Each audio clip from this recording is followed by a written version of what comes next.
I'm Molly McCracken. I'm an artist here in Arlington, Virginia, and I've been working for almost 2 years preparing this project with the Arlington art truck called What is Your Guidepost?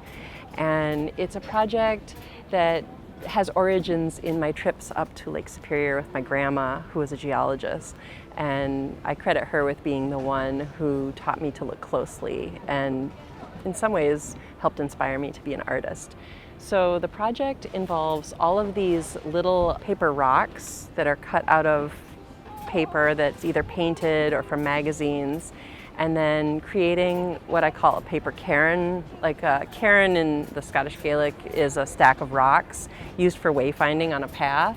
The postcard component came from Cynthia Connolly, the curator for the Arlington art truck, and she had done a trip and sent a postcard to herself with a few words of what she was feeling in that moment.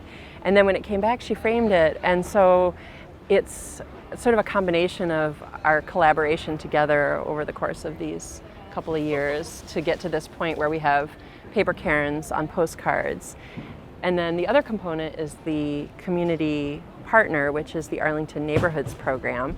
We're thinking about our neighborhoods and our connection to our neighborhoods and what we like about them or how we could engage with them more. So all of the postcards are cut from old cereal and cracker boxes to postcard size, and then gessoed on the side with printing on it so that they can be sent through the mail. And the rocks are all cut with repurposed paper.